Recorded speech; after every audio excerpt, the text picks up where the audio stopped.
Death Valley. Its name conjures dread. And for good reason. It can be hell on Earth. This ultimate testing ground makes no room for the weak. This is extreme, extreme, and you know, it's not something to fool around with. This desert consumes the ill-prepared. This person had baked out here in a Dutch oven for a week and a half. Yet out of this hostile land emerges an other world steeped in contradiction. So brace for the unexpected, because in Death Valley, things are rarely as they seem.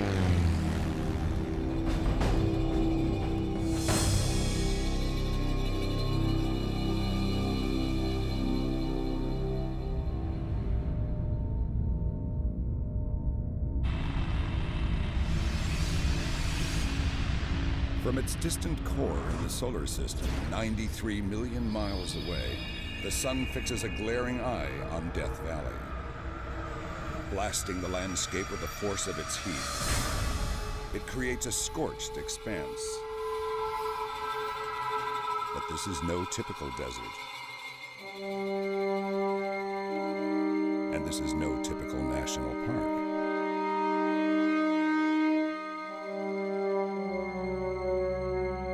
Sprawling through eastern California, it is the largest national park in the continental United States. And by far, the most extreme. No place else in the Western Hemisphere is as hot, as dry, or as hostile.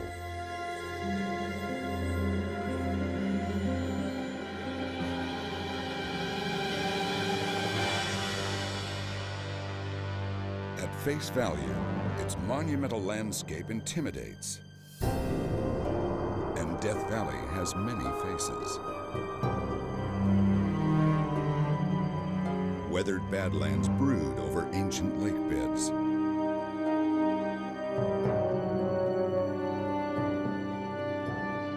Fickle currents of sand shift along the desert floor.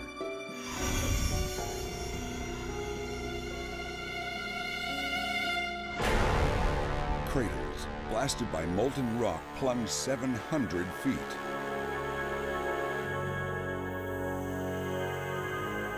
And parched salt flats languish lifeless for 40 miles. Death Valley's desolate terrain may seem ominous to some, and for good reason. You can die here. But for others, it's the forbidding that allures. People seem to be attracted by being in almost the hottest place you can imagine on the Earth. Local physician Dr. Ben Jones is well acquainted with the dangers of this place. He took the case of a man who attempted a 20-mile round-trip hike across the valley floor in the extreme heat of summer. I began wondering, what in the world is somebody doing hiking across Death Valley? The valley's 120-degree temperatures suck 3 quarts of moisture from the body every hour. The hiker had only carried 3 quarts of water for the entire trip. In the best of situations, he would have required at least 4 gallons. I can imagine that he was, feeling nauseated, maybe had a headache. His feet would sink about 6 inches into the sloshy brine. At one point, his dark glasses fell into the stuff, and he didn't even bother to pick them up.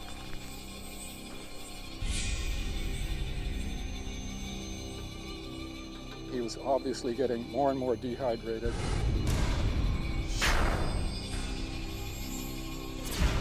You begin getting heat cramps, leg cramps, where you can't even walk.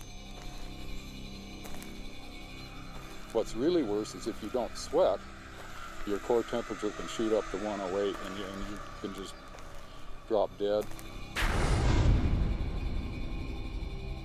The hiker died within a half-mile of his truck.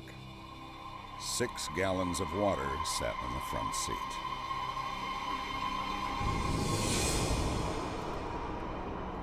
did the autopsy, and the body that I saw was about half of what a normal adult would be in size. And it's like this person had baked out here in a Dutch oven for a week and a half. His face was mummified, looked like Ramses II, like you'd see in the Egyptian Museum. The skin of the body was completely parched, like real tough leather. What was interesting to me, that there was no sign of any predator activity. The ravens hadn't poked his eyes out, the coyotes hadn't been out there. Those animals know better than to be out here.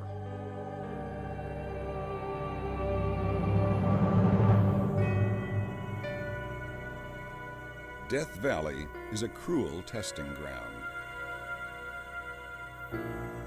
A desert without mercy.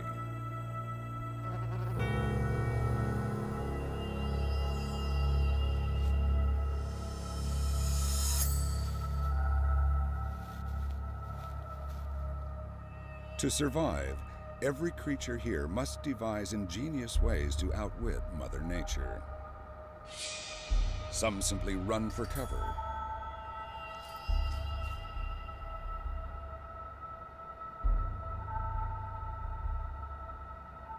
Along the edge of the dunes, one desert dweller holes up underground where it can be 15 degrees cooler. Kangaroo rats pass the heat of the day sealed off in their dens where they recycle moisture from their own breath as they sleep.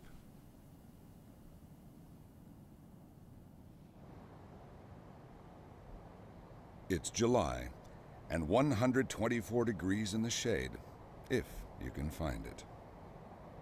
It is so hot, birds are grounded in a heat-stressed pant. Roadrunners flutter their throats to move the heat from within their bodies to their mouths where it escapes. If they overheat, they'll perish. And that goes for all roadrunners.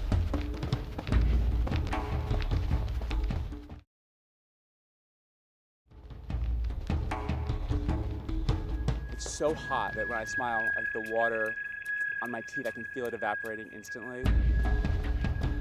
Christopher Berglund is one of the world's top athletes selected to take on Death Valley in the toughest foot race on the planet, the Kiel Badwater Ultra Marathon.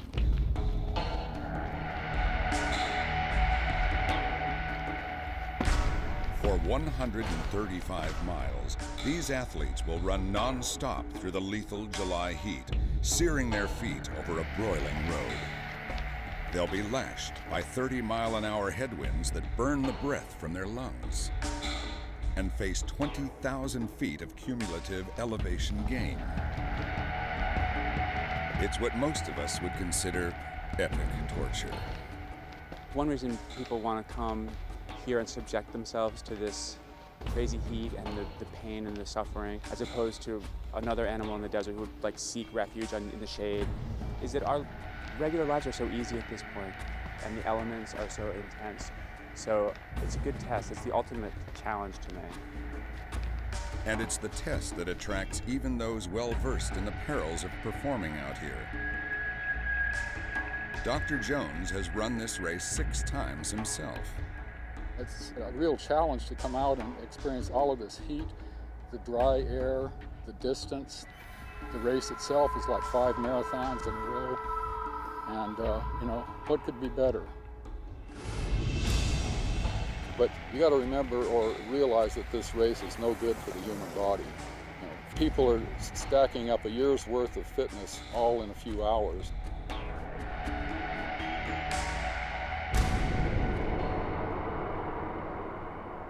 Just staying alive through the dead heat of summer is hard enough. The bold few who stay active are in a league of their own.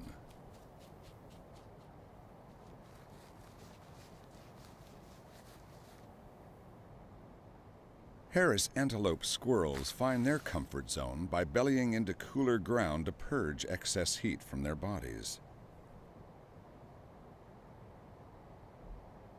Others, like the black-tailed jackrabbit, are simply cooler by design.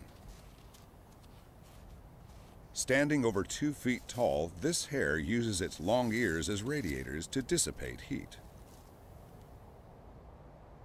A lacing of capillaries brings the blood close to the surface of the skin where heat is wicked away, keeping them cool.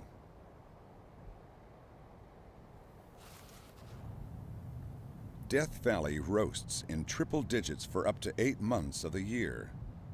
No place else in the Western world comes close to being this hot.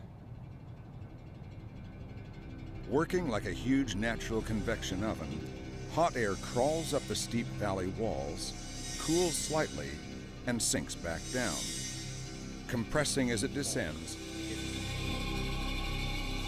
Masses of superheated air take ground temperatures soaring up to 200 degrees Fahrenheit. But heat is only the beginning. The mere 1.5 inches of rain that falls each year condemns Death Valley to nearly perpetual droughts.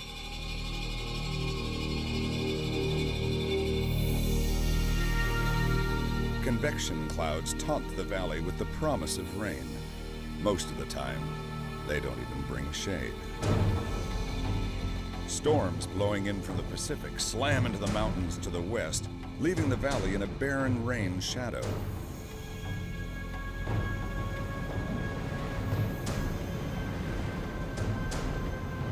The trivial amount that does make it past the Guardian Ranges is often stolen back up to the skies in the form of a virga, rain that evaporates before even hitting the ground.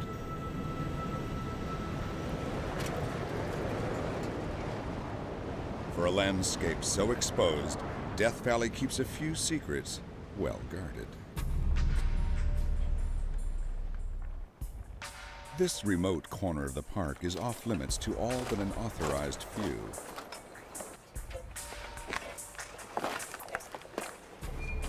Here in Devil's Hole, the earth opens to reveal a rare window into Death Valley's implausible underworld. A universe of water.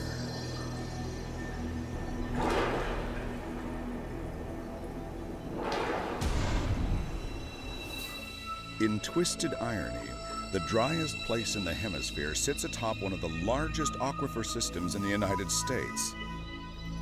Spanning nearly 40,000 square miles, it soaks down to 20,000 feet in some places. Few are permitted to explore the mysteries of this abyss, and for very good reason. These divers are on a mission in this unlikeliest of desert habitats to save the unlikeliest of desert creatures and Death Valley's most precious treasure, the tiny Devil's Hole pupfish. These relics of the Ice Age once swam in frigid lakes at the feet of mastodons. Today, they dwell in this 93-degree spring-fed pool where they've thrived for thousands of years, until now. With only 200 left, this species is gravely endangered. Park biologist Linda Manning and her team closely monitor the fish for clues to their decline. I think our greatest hope is that this population will continue to survive in its natural environment the way it has for thousands of years. Our greatest fears is that it will go extinct, and we don't yet understand everything that's going on in this system. Fluctuating water levels, limited food supply, and contamination are possible factors, but wrestling the unknowns makes for a grim situation. 9. One was a 5mm. 9 for me. I had 5. This fish is not found anywhere else in the world, and so we are really right now at a point where they may or may not survive. We may lose this fish even within the next year or so.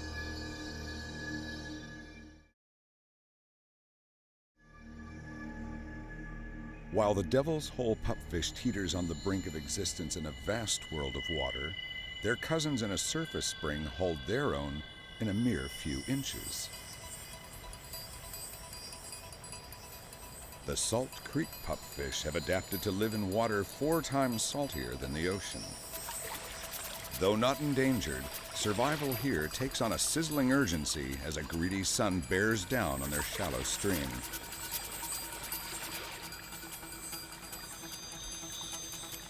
The tiny fish run the gauntlet as they take the last courtship dance and chase the evaporating waters upstream.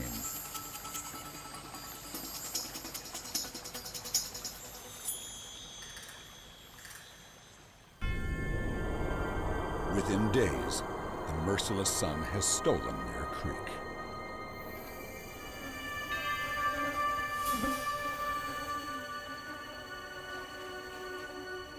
The water has simmered away, leaving a wake of death lying on an open saline grave.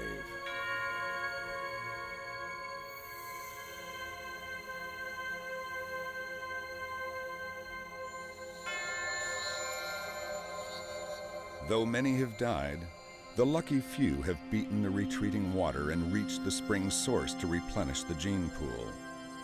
In 6 months, the creek will flow again and the sun will burden a new generation.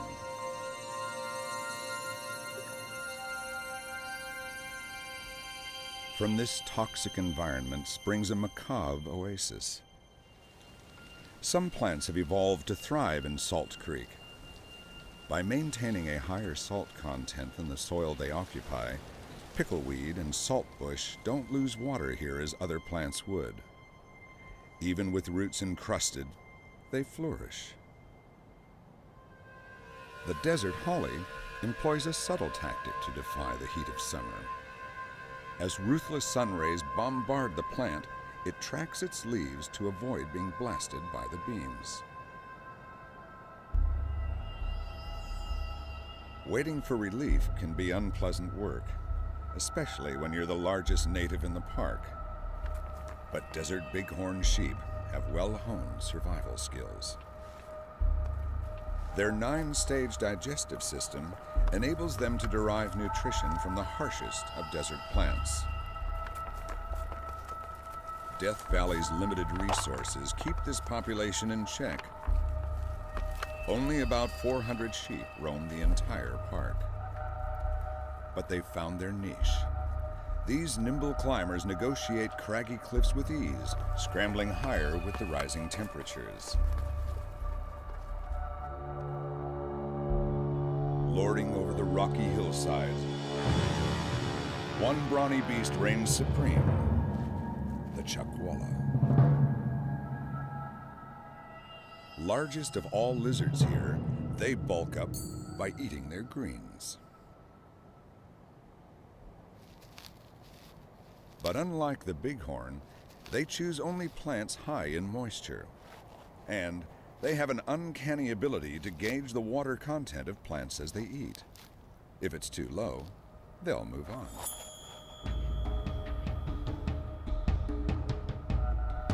At 3 p.m., the mercury peaks at 128. To run through the hottest part of the day seems impossible. To take it slow just prolongs the agony. Chris Berglund is hanging tough. Last year I steamed through here, walked the end, so maybe this year I'll walk this part, steam through the last half. So I'm optimistic. But optimism alone won't get even this 3-time Ironman champ through this race. Each runner must have a support crew working to cool them down with every step. We started out with 25 gallons of water and about 500 pounds of ice. We've still got some water. We haven't used all of our 25 gallons. It's like walking into a wall. It is so hot, I can't even begin to describe it. The crews tangle with the heat themselves, but keep it all in perspective. It's harder for them, right? So we can't really complain, I guess.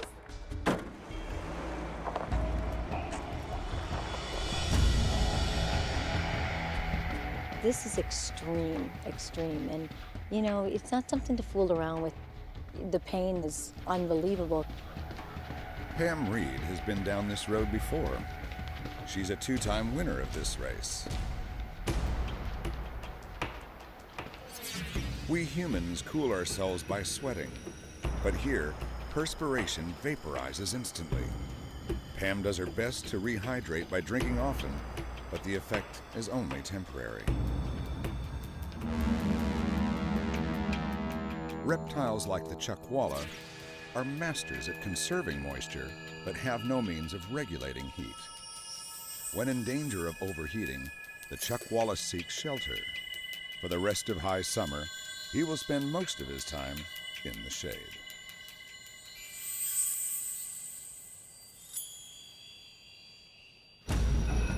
Pam is beyond the point most people can survive, but she's not about to stop. There's still 100 miles to go.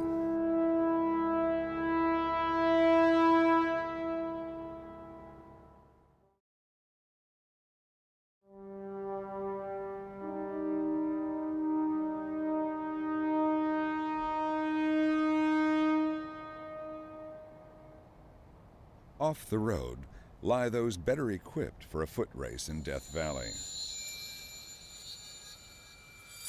The fringe-toed lizard, custom designed to handle the sand with speed and efficiency.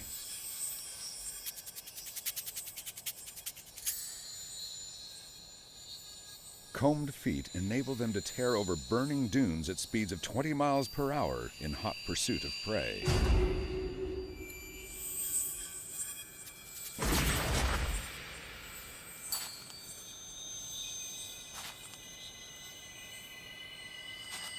But when hotly pursued by the sun, it helps to be an escape artist.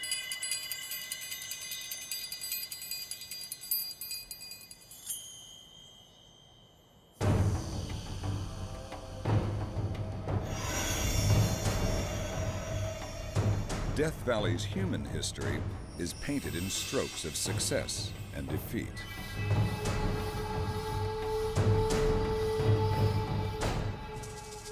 For 9,000 years, Native Americans have coped by working with the elements. In the heat of summers past, they, like the bighorn sheep, sought higher, cooler ground. But 19th century gold seekers, out to strike fortunes amid the rock, instead struck hardship. Lack of water and proper cooling caused equipment to fail, and in their quest to tame the valley, the miners themselves were broken. Heat was a constant companion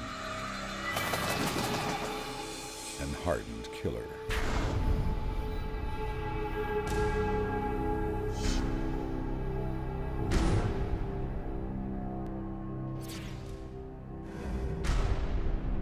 Though a few golden dreams of success were realized, the miners left behind a legacy in ruins.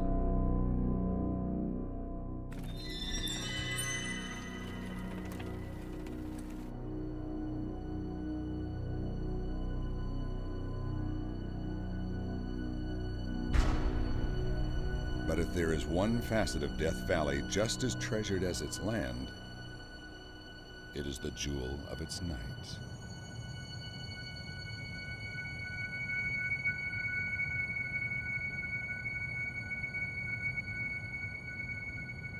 I think the stars and the ability to see them gives a person a kind of a grounded experience in reality. It's not pictures on TV, it's not a computer game, it's the real universe.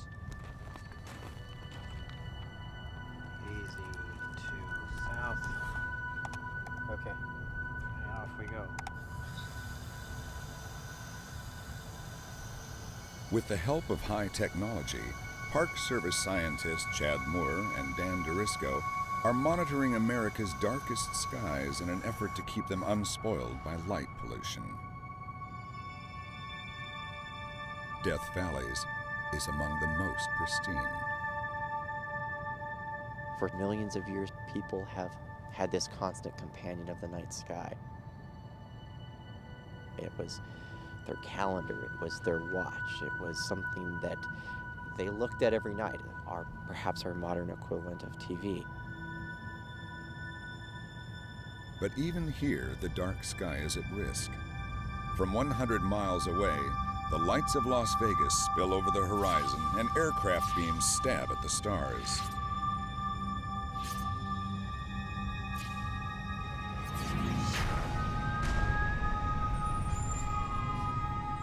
It's only been the last 100 years that we've had electric lights at night, where we have completely changed our experience of the night.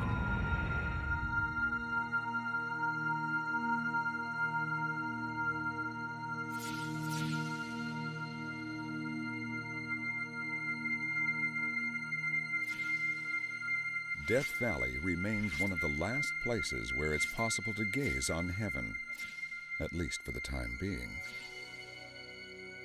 If we don't do anything, we make no changes, we continue to light more and more cities and do it unwisely, it will be lost.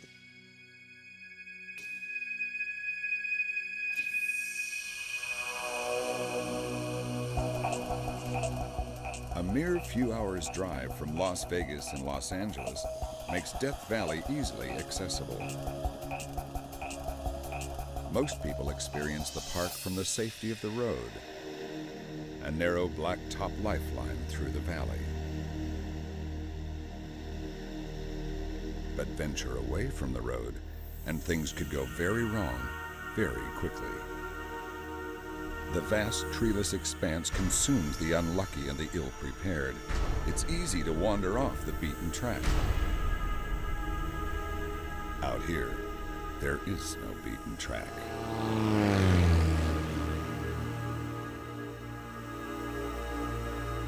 This park, the size of Connecticut, is 95% raw, wild land. And with so few truly wild places left, Death Valley beckons the adventurous. Locations named Coffin Peak, Dead Man's Pass, and Hell's Gate are bound to intrigue. But tread with care. The chance of finding a person lost in such immense, remote terrain is nearly impossible. Sometimes, people disappear into a wilderness of rock. These bones of the earth are the windows to the past.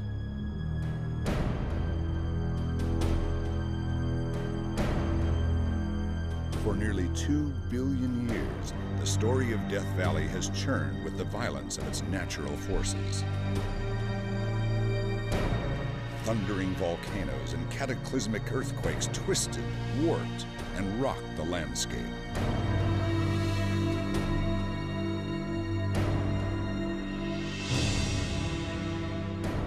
Simply put, Death Valley's evolution is that of slow torture.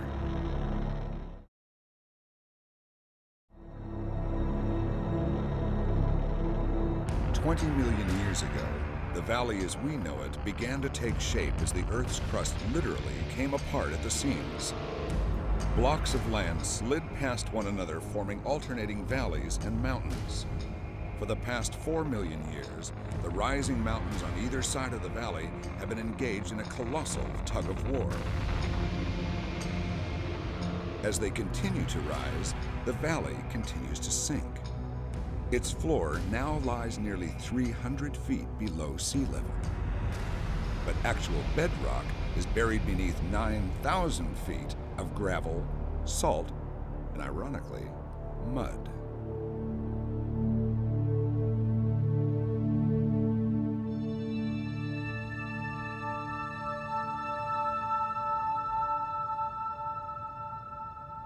Though Death Valley appears locked in time, there are unexpected forces at work that can alter the landscape in a flash.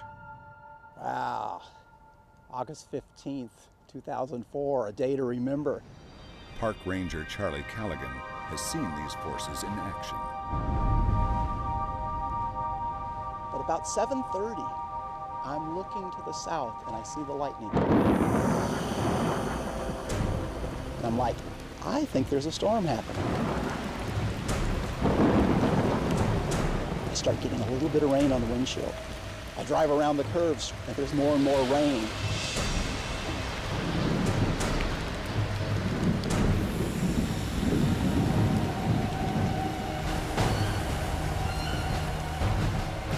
And then within the next half mile, a torrent of rain. It's a thunderstorm, it's a cloudburst, there's water flowing across the road.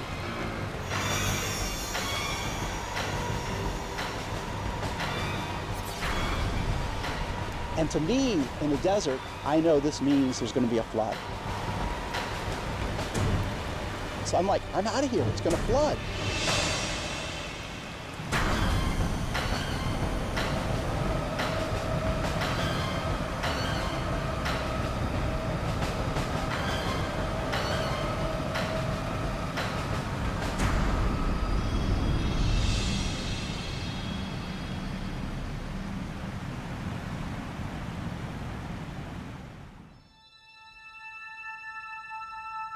As quickly as it came, it was gone.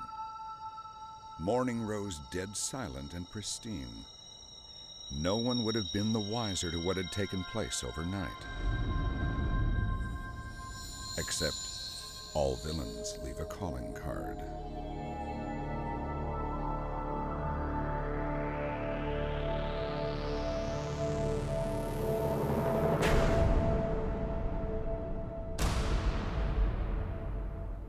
This wasn't a 10 or 20 year flood.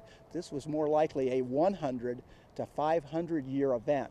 This was unprecedented.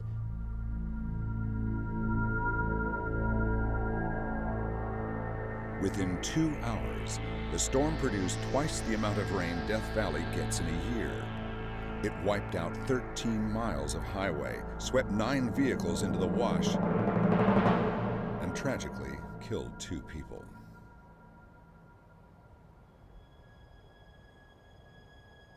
As incongruous as it seems, water has always been the primary force in shaping Death Valley. Flash floods have scoured the hillside for millions of years, sweeping rocks and sediments into the valley where they spread into magnificent alluvial fans. In glacial times, lakes up to 600 feet deep drowned Death Valley. Today, their beds ripple along the floor and continue to be carved by the elements.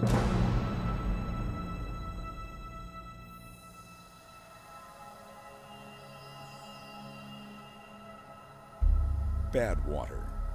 Its toxic name says it all. It's so extreme, nothing seems to grow here, except salt.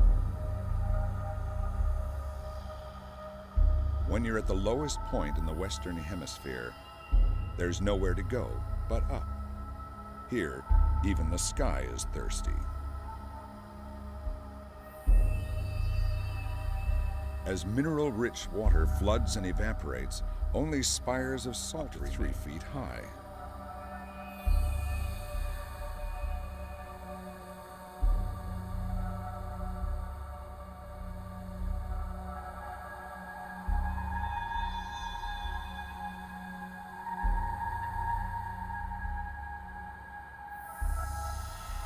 On Earth, Death Valley is the closest we come to another planet.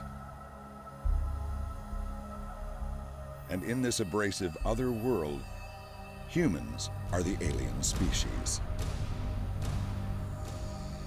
This desert dares us to reach beyond our personal outer limits.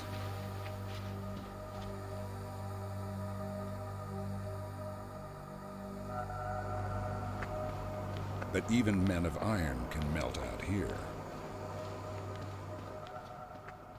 Every muscle in my body is like twitching. No, it doesn't feel good. Oh, so annoying. Ow. My body sent me a signal to slow down, so I did. Oh, well. We've ride it out.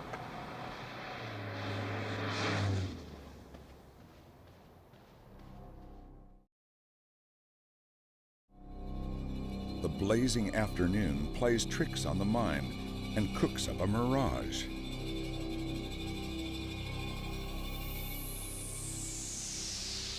Sometimes it's for real.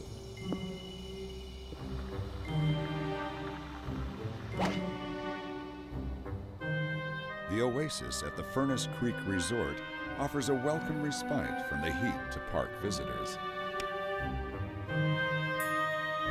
as well as to gate crashers. Here the living is easy. Maybe a little too easy.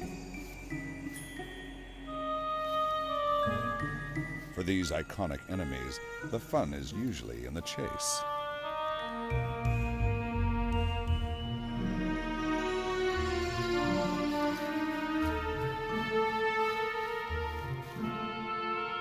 But sometimes it's just too hot to bother.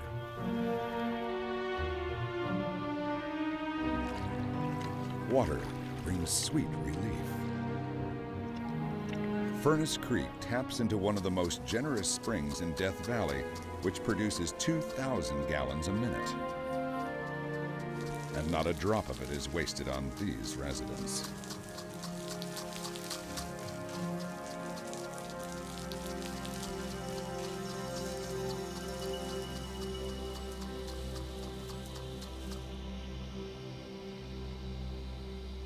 Away from the amenities of the oasis, life takes a harder tack.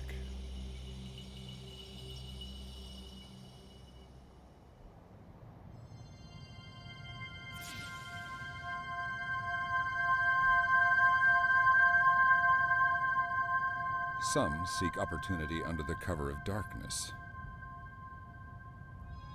After spending the day in her burrow, the Miriam's kangaroo rat hops off to forage. She doesn't need to venture far for the grass seed she's after, but to stray even a few yards from her hole could be risky.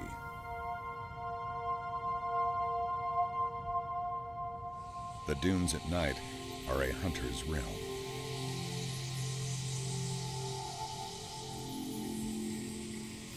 Remarkably, kangaroo rats live their entire lives without water. They metabolize all they need from the dry seeds they eat. Water isn't even necessary for a bath. A moonlit scrub in the sand removes the oils from her coat and keeps her clean. But a lapse in vigilance can come at a cost.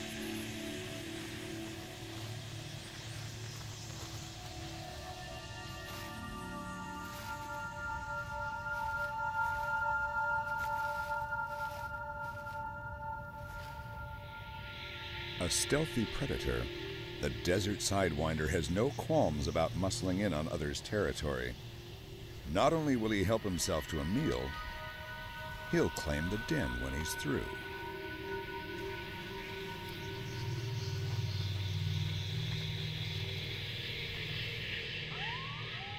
At 2 a.m., it is 111 degrees.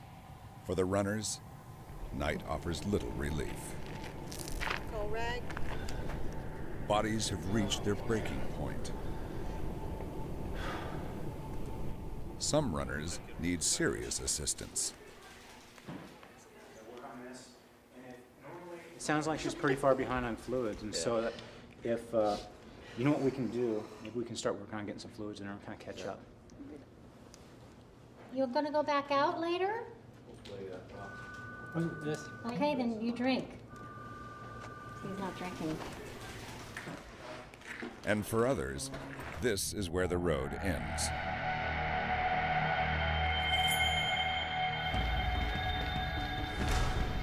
I felt great coming in. I felt really fresh and strong, and I did for like the first 25 miles, but suddenly out of nowhere, my legs just gave out, and it was weird. I've never had it happen before.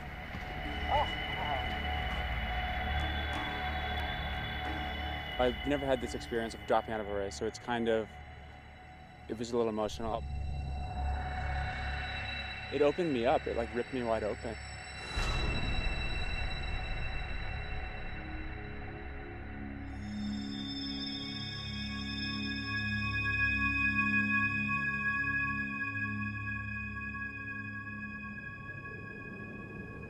By morning, there's a change in the air, and it's a force to be reckoned with. Wind.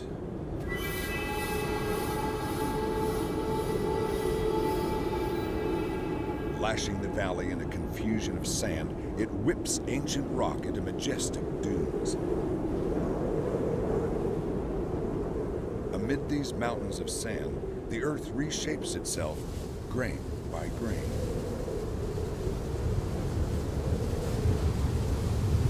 In Death Valley, the devil is in the details.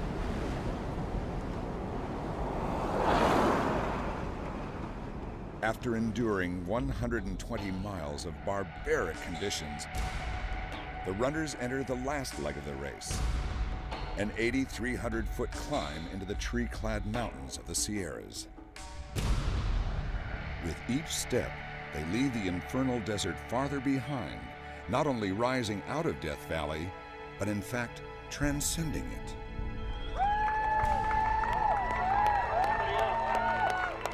After 27 grueling hours, a winner. I'm a mess. Oh, that was torture. That hurt in a good way. Only one will claim first place, but all will claim victory.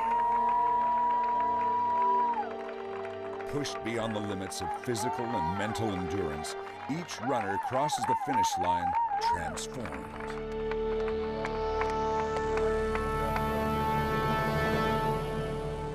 You don't come out the same person physically, but mentally you can come out a lot better off because it becomes a spiritual event, I think. In a staggering feat, these ultra athletes have not only taken on, but conquered the crucible that is Death Valley.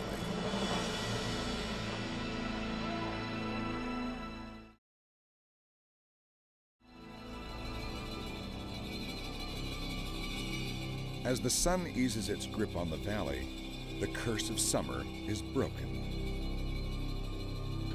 October, and as the heat wanes, creatures emerge from their summer hiding places. Some take their liberation to the streets. Having waited 10 years for a single shot at procreation, male tarantulas head off in search of a female in their last year of life. They'll canvass miles to find one who's receptive.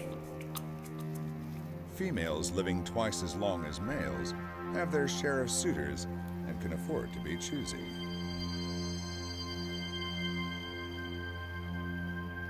He must have just the right touch.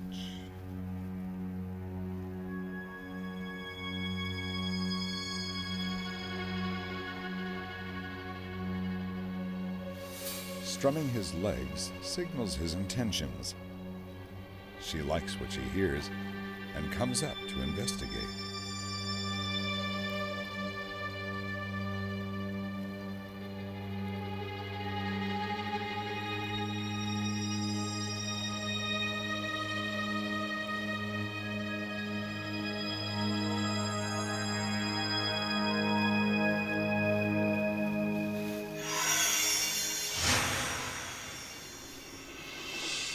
Rejection's never easy, but this male is lucky.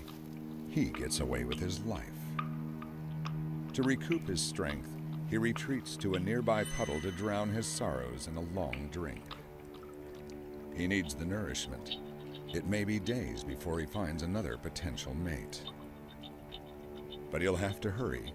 In just a few weeks, the females will seal off their holes. The brief winter season will soon claim this valley. The first signs make a strong entry. Cirrus clouds. These fast-moving outriders from the western skies signal something big is on the horizon.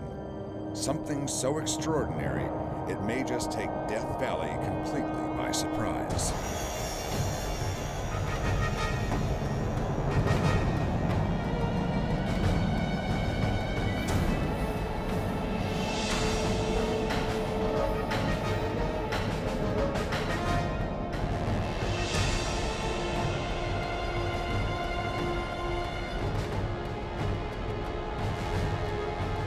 As these mighty forces gather and conspire against the sun, they also drive a curious phenomenon.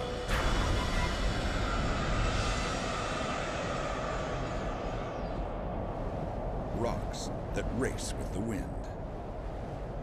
On the flat clay surface of the racetrack playa, boulders up to 700 pounds sail inexplicably.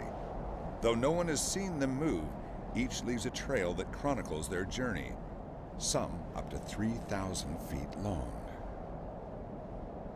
Scientists have puzzled over their mysterious movements for years, offering various theories. As winter storms rake the racetrack at gale force, wind obviously plays a significant role. But whether its ally is ice, water, or something entirely different remains to be determined.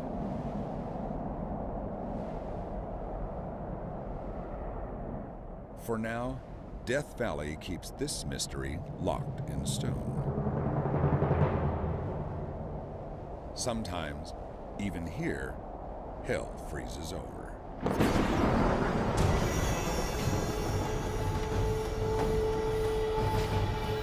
The sun has been devoured. But unlike the summer downburst, this winter storm spreads from coast to mountains to desert, soaking the entire valley for 5 days.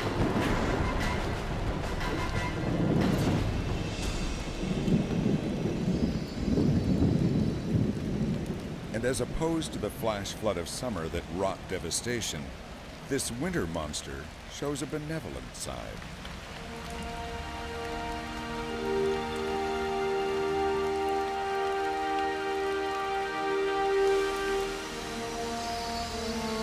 This nourishing rain quenches the desert's deepest thirst.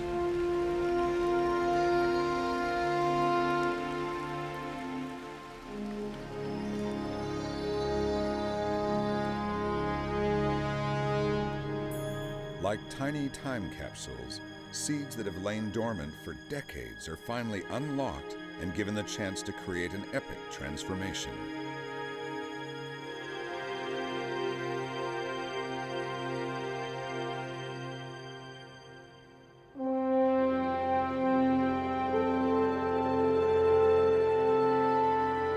A million acres of color, the biggest bloom of flowers this valley has seen in a century.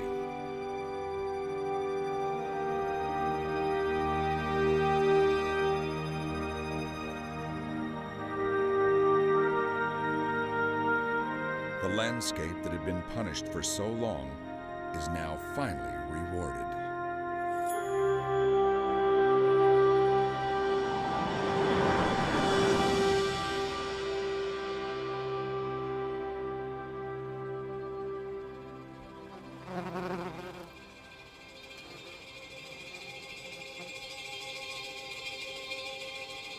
Spring will only last mere weeks, and everyone here knows it.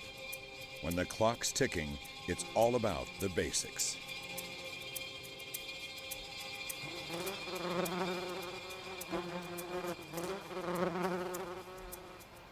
This time of awakening inspires the emergence of one who has slept through all the drama. Spending 95% of his life underground, the desert tortoise takes advantage of the desert when it's least like a desert. And in this fleeting season, there's no time to waste. He must do all his eating for the year and dash off to find a mate.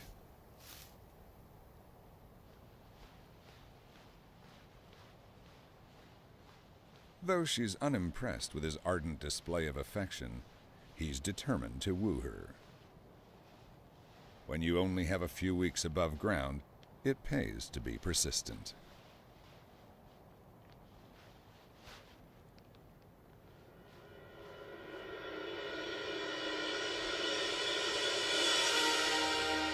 In one final surprising twist, Death Valley outshines even itself and displays a face seldom seen.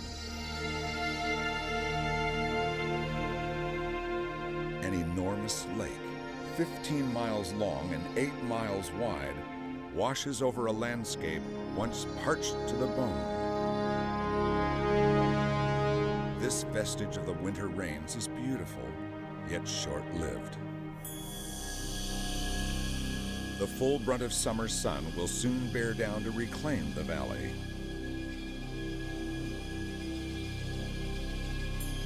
But this ultimate testing ground will continue to entice and forever surprise.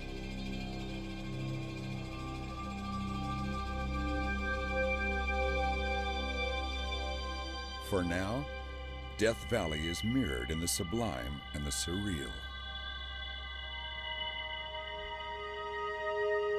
And in its reflection, other worlds linger briefly in this land of paradox.